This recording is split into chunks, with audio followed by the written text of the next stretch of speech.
You're listening to Fox City's Murder and Mayhem, your bi-weekly dose of true crime history in a small rural community of Wisconsin. Hey everybody, welcome back to another episode of Fox City's Murder and Mayhem. I'm Eric. I'm Gavin. And we're back with part 2 of David Spanbauer, right? Yeah, we are. Did I screw that name up? Or No, that's right. That's right. Yeah. All right. So, give a little breakdown. We had him do go on a, what was it, a 45-day rampage? Roughly, yeah, month and a half. Of crime. Gets thrown in jail for 80? Supposed to be 80 years. 80 years plus, if I remember right. Wasn't it they added some stuff on because he was clearly... He could potentially have more time added on because the state declared him to be a sex deviant. Okay. So that's where we left off. He's in jail. And... Yes. And then where do we go from here, Gav?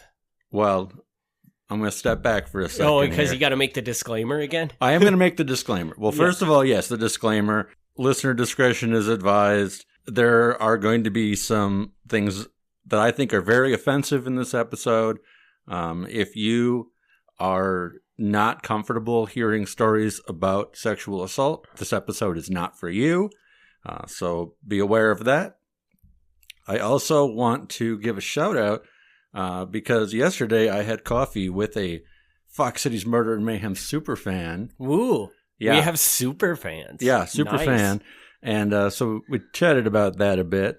He had some ideas about upcoming episodes, and so we'll see how that goes. Very cool. Is he going to come on the podcast to do an episode with us too? We I should have a super fan. I don't think so, but that's an option. Yeah. Yeah, so...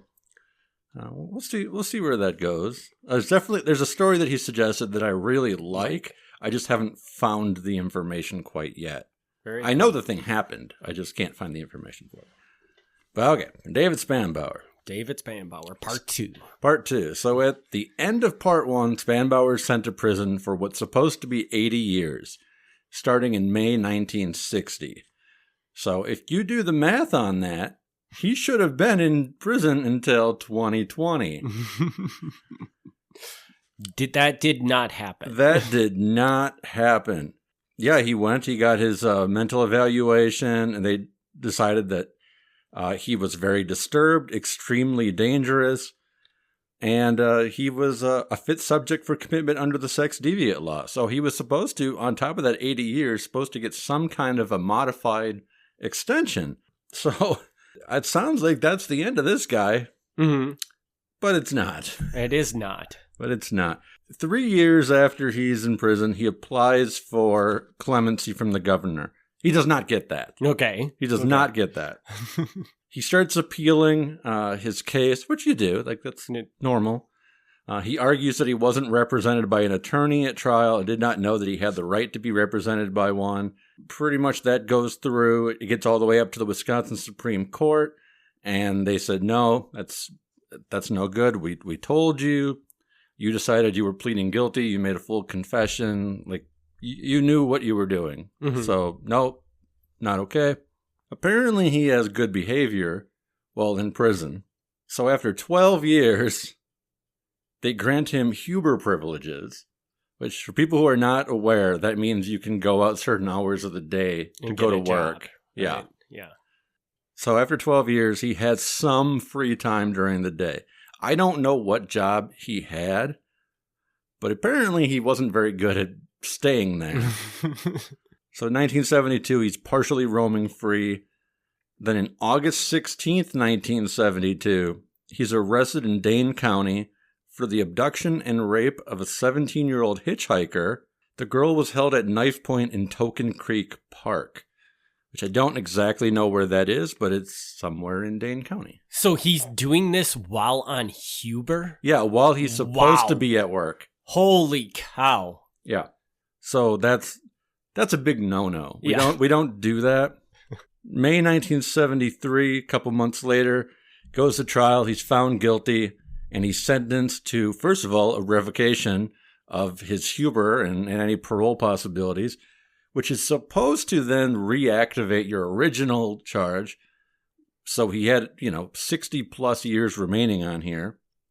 He also receives a new sentence of 12 additional years in prison, but the judge allows this new sentence to be served concurrent to the old sentence, which basically means no more time at all. It's nothing. Yeah, it's basically nothing. Spanbauer, to his credit, as much as I hate to say that, had actually requested that he be sent to the state hospital to receive mental health treatment because he said that while in prison, I gained insight into my problems, but it did not give me the controls I need over my behaviors. So he's aware that what he does, the impulses he has, he knows that's not normal. Right. And, not that it makes it okay what he does, but it sounds like he's trying to figure out how to not do this, basically. Yeah. So, still terrible person, yes. but it's not like he's like asking to be let free. The prosecutor had actually wanted an additional 50 years added onto his current sentence, not those 12 years that run at the same time. So the prosecutor was pretty disappointed. Mm-hmm. The judge in this case, and I will call him out by name, Judge Richard Bardwell, says some of the most horrible stuff I have ever heard. Really? Are you going to read this stuff he says? I am going to read it. Okay. He said the reason that he gave him the 12 years to run at the same time, basically meaning nothing, he said it was because the incident was a rather mild rape. What that means, I don't know. Yeah. I feel like if you're raping somebody while holding a knife to them, that's pretty bad. I feel as though if you're raping somebody, that's bad. Oh, yeah. Right, no, like, I don't know what a mild, there is no such thing as a mild rape. Yeah. Furthermore, the judge says he picked up a hitchhiker. The girl was, in effect, asking for it. Oh, my God. They are tempting fate when they do it. You can't protect these girls 24 hours a day. I cannot believe the judge would say that. And, like, I get it. I get that, like, you're hitchhiking, and hitchhiking, there's reasons that you're not supposed to hitchhike. It's super dangerous. But that doesn't mean it's okay for people to attack you. Yes. And it is never okay to say, oh, that person had it coming to them. I mean, what a terrible thing to say. Yeah. And I don't know who the woman was. Like, I don't have her name. I have no idea. She very well could be alive today because she would only be like 70. But I have to imagine she was not thrilled with this judge. Yeah, no kidding. Because that is awful. Spanbauer goes back to prison. Again, this reactivates his sentence, so he should now be back in until 2020. Yeah, okay. Does not happen. Now, I assume that because of this, his Huber goes away as well. Yes, right? He's not back out on Huber. Okay. This time, he's back on good behavior. He does well. He's going before the parole board automatically like you do, and because he's on good behavior, he actually does serve another 18 years. So a good chunk. But after that, they decided, you've been really good for 18 years. We'll let you out. Mm-hmm. So he's released again in 1991. Now, from here on out, I'm going to rush through this quickly. I'm not going to go into detail because this is where we're violating my 50-year rule. Yeah. That in this case is so well known. You could easily Google this if you want to know more. So I'm going to rush through what happens since he's getting out in 91. The first year, we don't really hear about him. Okay. So if he's doing something, I don't know. August 1992, 10-year-old Renelle Eichstadt disappears while riding her bicycle in rural Fond du Lac County. On September 30th, a month later, her body is discovered in a farm field in Iowa County, in southwestern Wisconsin. So quite a distance. This is the first instance of him actually killing somebody. So the first time we know that he killed somebody, yes. Okay. 1993, we know of nothing. I have real doubts that he did nothing, but we know of nothing. Okay. July 1994, a 24-year-old Illinois woman is the target of an attempted abduction by Spanbauer near Hartman Creek State Park in Wapaka. Okay. She was grabbed while riding her bike, but managed to escape. That same day, Spanbauer goes to Appleton and burglarizes a home. Less than a week later, 21-year-old Trudy Jeschke is shot to death in a Northside Appleton home after apparently surprising a burglar. She was house sitting at the time. Spanbauer found her in a bedroom after expecting the house to be empty. September 5th, 1994, a couple months after that. 12-year-old Cora Jones disappears in Waupaca County. On September 10th, 5 days later, 2 hunters discovered Jones's body in Langlade County. In both the Eichstadt and Jones cases, Spanbauer grabbed the girls while they were riding bicycles. He then assaulted them and dumped their bodies in remote areas. October 13th, 1994, Spanbauer burglarizes an Appleton residence. October 20th, 1994, a 15-year-old girl is sexually assaulted in her Appleton home by Spanbauer. November 5th, 1994, a 31-year-old woman is sexually assaulted in her Appleton home by Spanbauer. Finally, on November 14th, 1994, Spanbauer is arrested in combined locks after attempting to break into a residence. Spanbauer was tackled by homeowner Gerald Argall, and I'm sorry that I probably said that wrong, after fleeing on foot from behind a house. The next day, Spanbauer confesses to the attempted abduction near Hartman Creek, and a few more days later, he finally confesses to the 3 murders and several sexual assaults in Appleton. He entered guilty pleas to 18 felonies, and Judge James Bayorgen of Kaukauna sentenced Spanbauer to 3 consecutive life terms plus 403 years. Wow. He ends up serving about 7.5 of those years. And then, instead of 3 life terms plus 403 years, he serves 7.5 years. but he doesn't get out, right? Nope, he dies. Yeah. He dies. That's what I figured. I was trying to throw you there. Yep, July 2002, he dies in Dodge Correctional Institution in Wisconsin from apparent natural causes at only age 61. All this stuff he did in 61 years, more of half of which that he was, in prison for. A district attorney at the time of his death said, "Considering the tragedies that he's caused for numerous families around the state, you would be hard-pressed to find anyone who is shedding a tear over this death."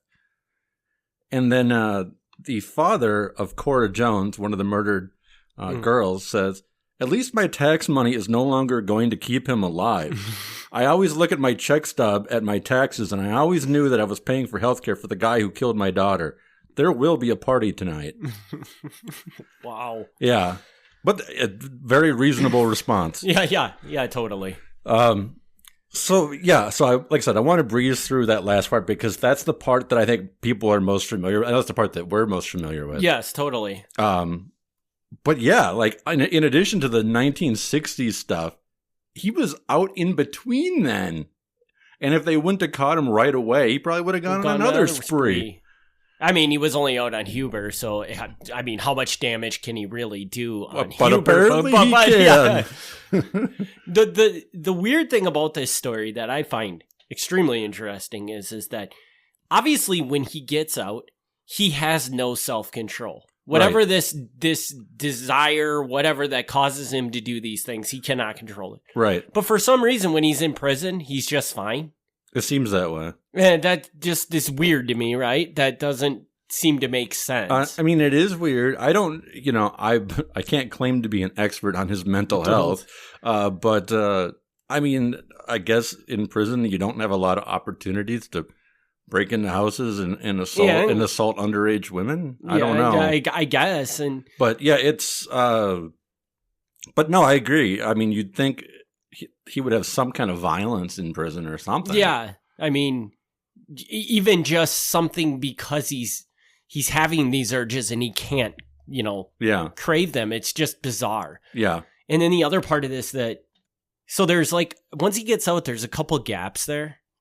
And I got to assume that he's just as active during those gaps as he was in the times we know he was doing things. Yeah, that's the weird part, because there's a gap between August 92 and July 94. So that's 11 months. And he's not locked up. Mm-hmm. And based on these streaks he has, where it's every couple of days he's out there. They're doing something I don't believe for a second he made it 11 months. Yeah, but wasn't there another gap too? for a brief period. There's small ones here and there, but I mean, a year is it just from the time he turns 19 until the time he dies, he doesn't have a year where he's not doing things. So that's weird to me. And it is weird because you would think that at least law enforcement could look at incidents that happened in that year. I can't imagine it would be very hard to say, yeah, this is probably him.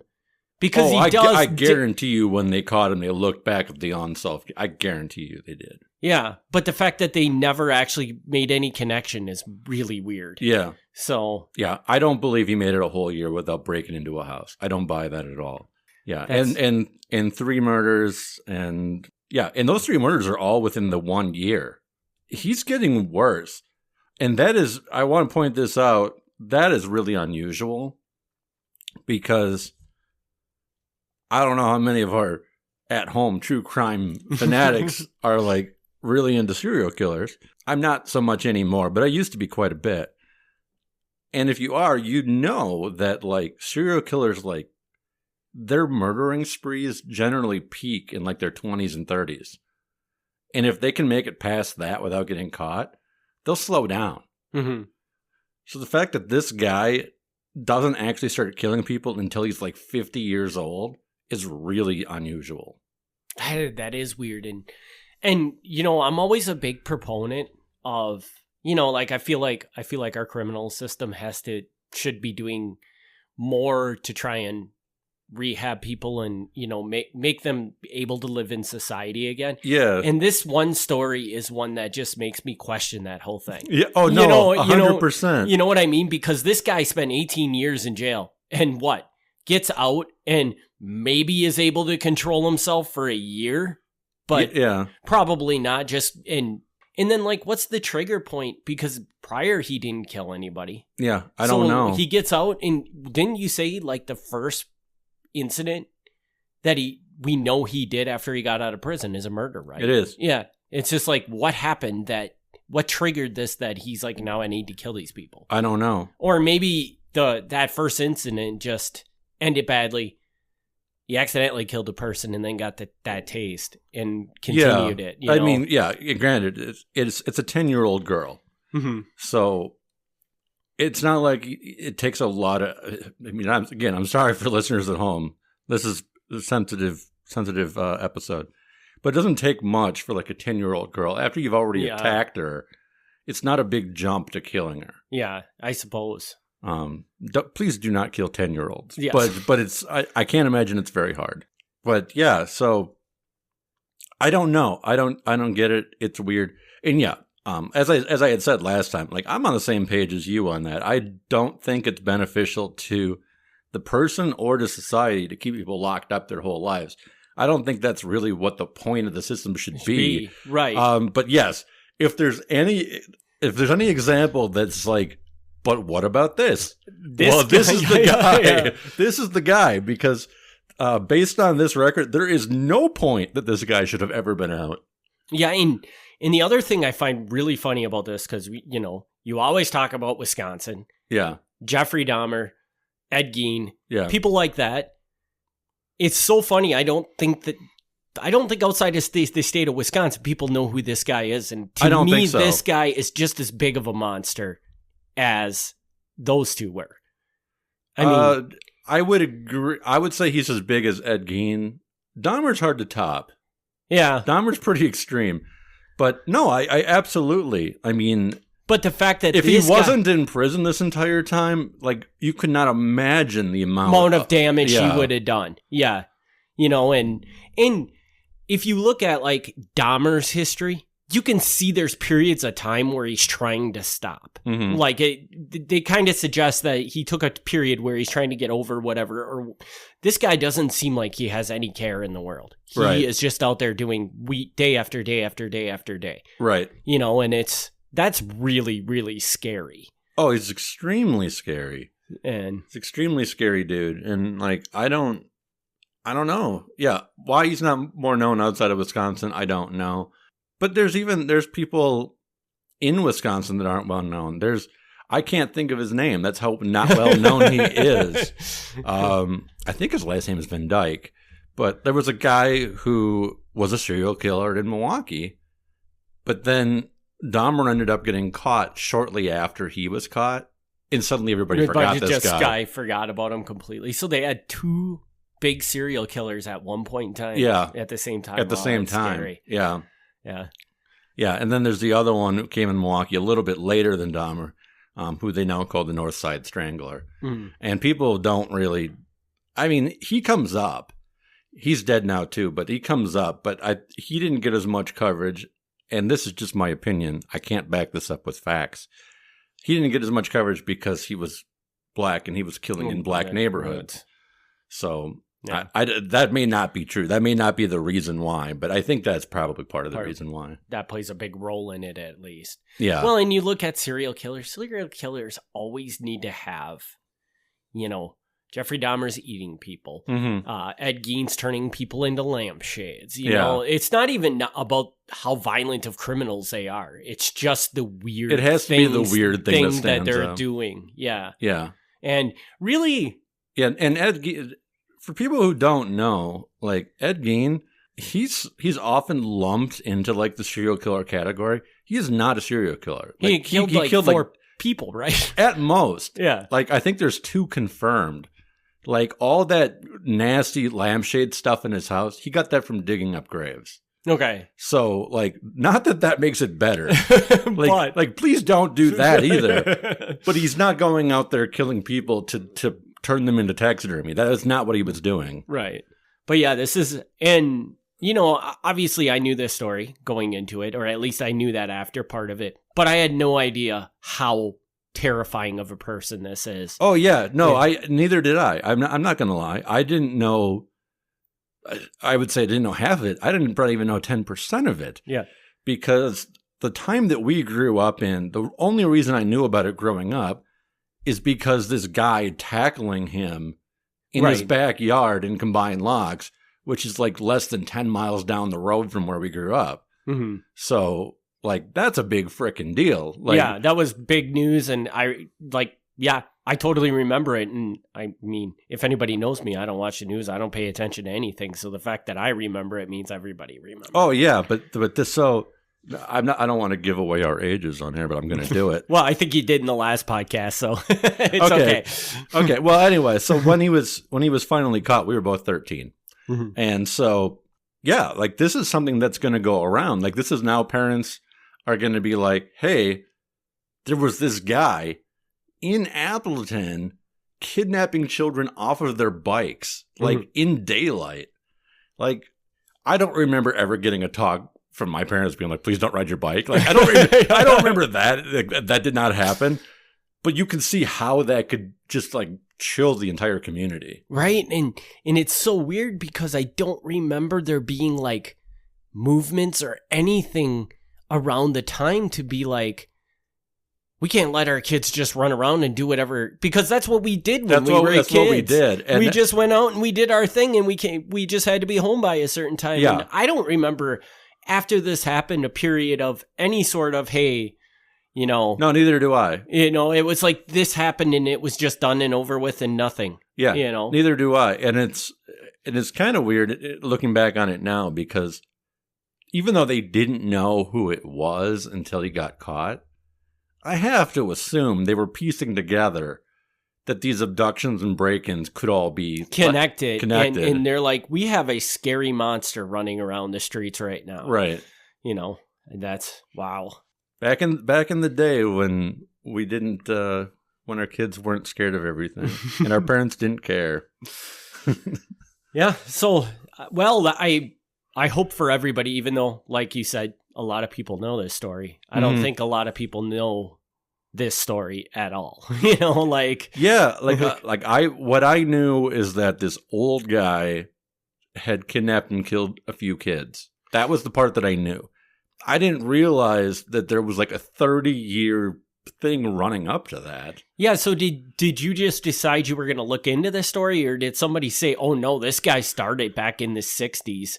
And then you're like, okay, I got to check this story out. I don't remember why specifically it came up to do for the podcast. I can tell, Spanbauer has been on my radar for a very long time for obvious reasons. but I don't remember specifically how it came up in context of the podcast. So I couldn't tell you. I don't know. But was it because of the podcast research that you discovered the 60s thing? Or did you just decide to look this up and then you're like, holy crap, this is a... It was probably because of the podcast, because I can tell you up until a couple of weeks ago, I did not know this. Okay. So a lot of it did come out of the podcast. Yeah. So, okay. I see what you're saying. Interesting. Wow. So, well, I hope for everybody that was a really good story because, man, I mean, I'll tell you. So we did wait a week between the parts to record them. Yep. And I was telling Mo yesterday that I'm like, man, I can't wait to get to record tomorrow so I can hear part 2 of this story. So yeah. Yeah, and I encourage people to go. Like I said, this story is not hard to find. Most of my stories, I pull out of old news articles, and you can't find them easily unless you know how to look in old news articles and stuff like that. This one, Google it. Like it's known. It's a known story, and it's easy to find even the earlier days parts of. I suppose because parts of it. I went into more detail than you can find mostly online because I did go back to the newspapers. All right, so I guess that'll wrap this episode up. Yeah. And again, we appreciate everybody's support of this podcast. We will be back in 2 weeks with another episode. Yeah. And we'll see you then. Thank you very much. Thanks for tuning in to Fox City's Murder and Mayhem. Join us in 2 weeks for another exciting episode of Murder and Mayhem.